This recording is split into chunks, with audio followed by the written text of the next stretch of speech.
Hey everyone, we're here in Cape Town, and in this video, we're going to show you the best day trips that you can do from the city. So hope you enjoy it.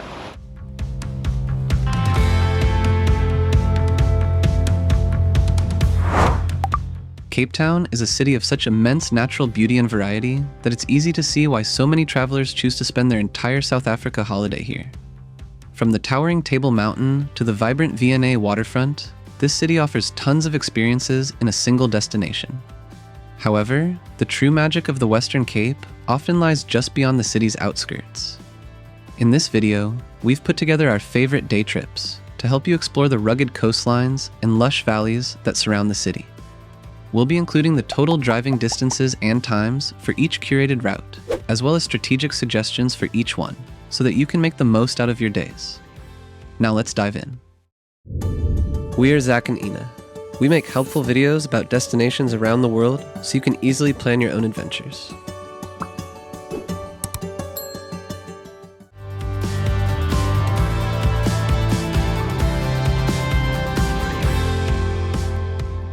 This first route is a quintessential Cape Town experience, which covers about 160 kilometers or 100 miles.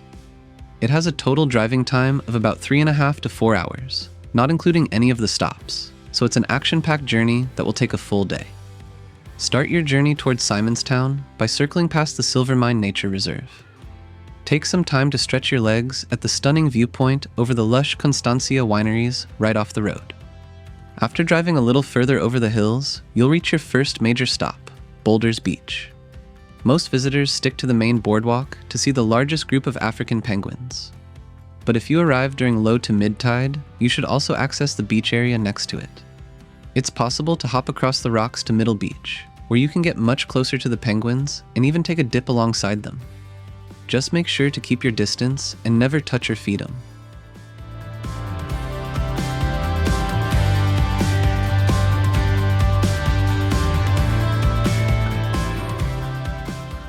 After seeing the penguins, head into the heart of Simonstown, which is a charming and historic naval village.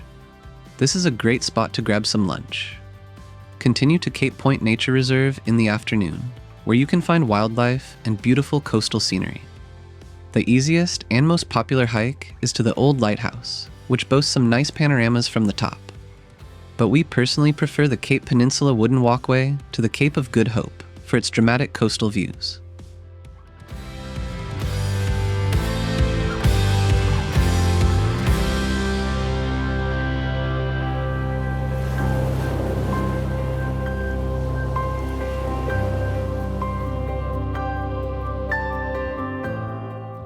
To finish the day, exit the park and return to the city via Chapman's Peak Drive. This world-famous stretch of coastline offers numerous pull-offs where you can stop to watch the sunset over the Atlantic Ocean. If you don't want to rent a car, it's also possible to do this trip as a guided day tour from Cape Town, and we've left a link for that in the description below the video.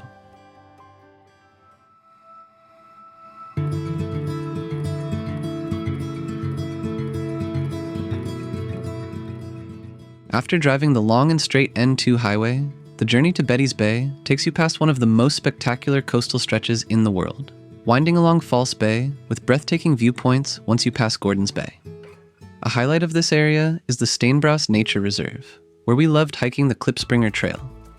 It's a fairly easy 6.8 kilometer or 4.2 mile loop, with a gradual elevation gain that offers incredible solitude and vibrant fynbos.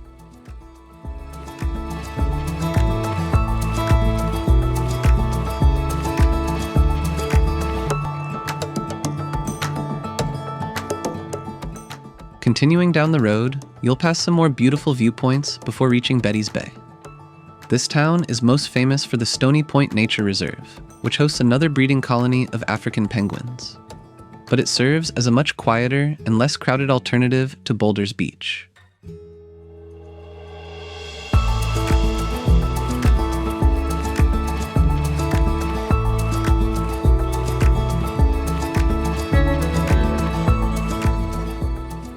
Just down the road, the Harold Porter National Botanical Garden showcases the region's floral diversity, featuring well-maintained trails that lead to stunning waterfalls. You can do a nice little loop trail here to cap off your outdoor activities for the day. This round-trip driving route covers about 270 kilometers or 167 miles, with a total driving time of 4 to 5 hours. Keep in mind that traffic leaving and coming back to Cape Town can get pretty heavy during rush hour.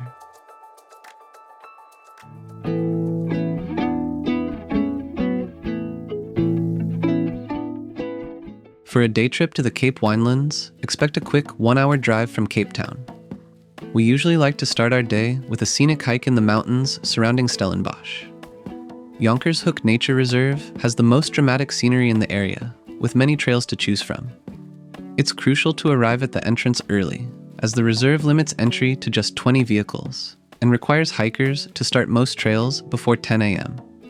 The panorama route is the most breathtaking option, but you need to spend 6 or 7 hours on the trail. If you're looking for a hike that fits in better for your day trip, then we recommend the Kloof Trail. This is a manageable hike with amazing views that only takes a few hours.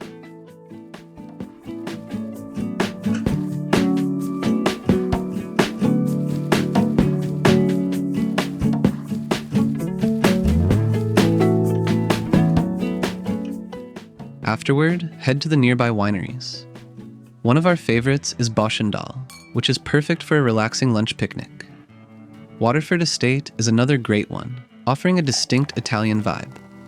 If you're looking for a place that's steeped in history, Murati is a fantastic choice. And De Laer Graaf is a really good one if you're in search of a high-end experience with breathtaking views.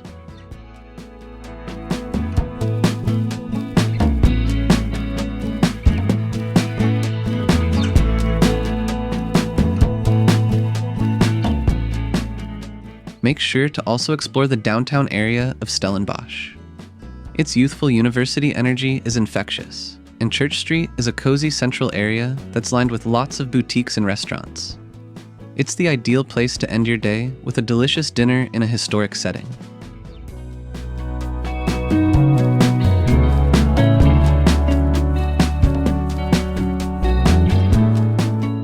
For this day trip, it's best to start at the Rochelle Nature Reserve, which is a 1-hour and 15-minute drive from Cape Town. Perched high in the mountains above Franschhoek, this reserve requires a permit to enter, which is best purchased online beforehand. We recommend the Uitkijk Trail, a moderate 3 to 4 hour hike that rewards you with spectacular panoramic views of different valleys.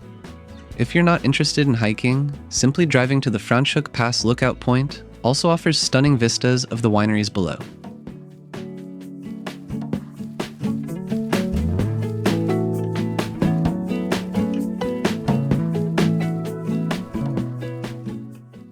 Afterwards, descend into the charming town of Franschhoek to soak up the atmosphere.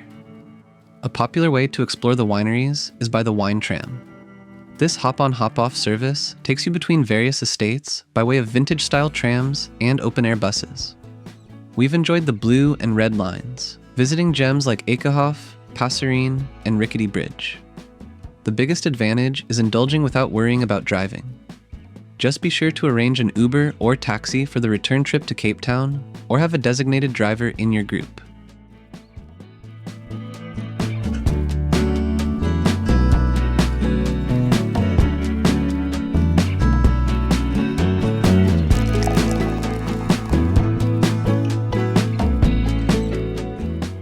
Hey everyone, we hope you've been enjoying this video so far. And if you're planning your own trip to South Africa, we've made an interactive travel guide that's going to complement everything you've been seeing perfectly.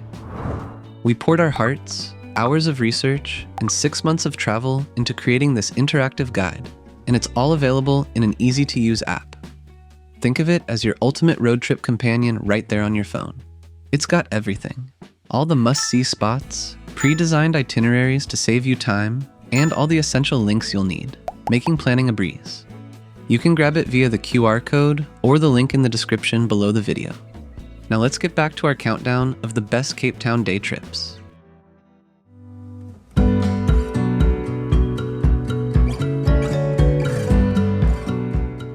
For a West Coast escape, start by driving to your furthest point in the morning, the charming fishing village of Paternoster. Spend your time exploring its quaint streets and iconic whitewashed architecture with some local art galleries and small boutiques. Afterwards, have a relaxing lunch at one of the village's acclaimed seafood restaurants.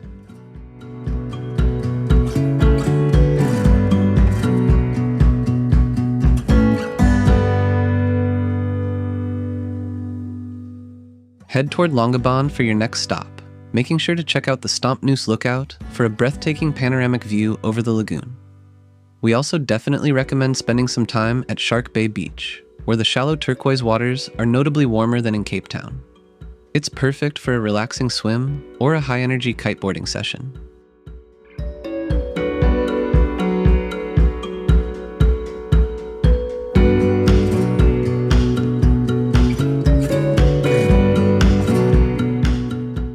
To end the day, head into the town center of Langebaan for a dinner right by the beach as you watch the fading sun sink into the lagoon.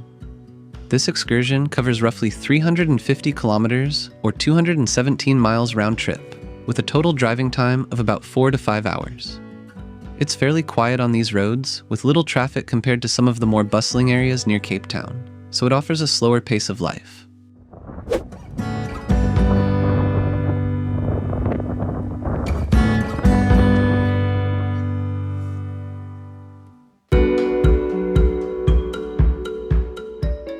As the shortest excursion on our list, Yzerfontein is a quick 1-hour drive from the city, making it a perfect half-day escape. This quaint seaside town is the ultimate relaxation destination. Your main agenda here should be lounging on Yzerfontein Beach, enjoying a delicious lunch, or catching a few waves.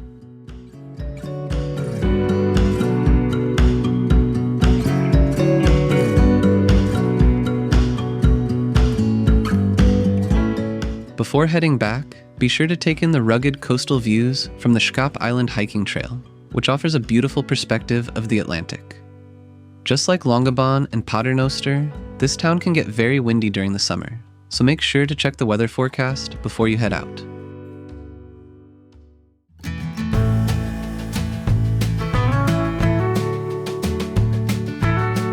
To get to Tulbagh, take the scenic detour via Bain's Kloof Pass, which makes it about a 2-hour drive to get there. This winding mountain pass is absolutely gorgeous, with multiple viewpoints to take a break. You're also highly likely to spot baboons along the road.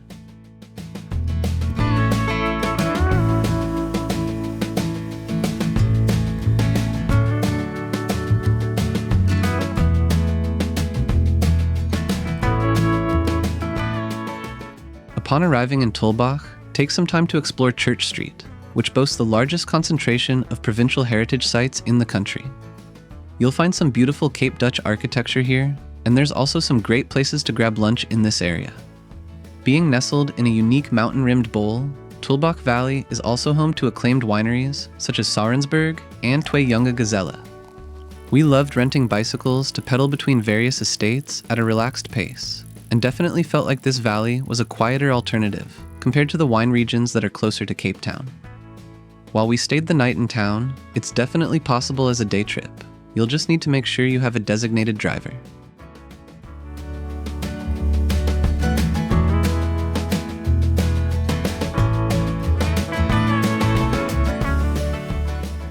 For a Big 5 experience without leaving the Western Cape, Aquila Private Game Reserve is located about a 2-hour drive from the city. It's a solid option if you don't have time to visit national parks, such as Otto or Kruger. The reserve offers a close-up look at rhinos, elephants, buffaloes, and lions. While we didn't visit personally, our friends shared footage of their guided 4x4 safari, where they spotted a large variety of wildlife. While it's feasible as a day trip, which often includes a buffet lunch and time by the pool, it's definitely better to stay overnight. This would allow you to join both sunset and sunrise safaris, which is when the animals are most active. It would also ensure you see the Karoo in its most beautiful lighting.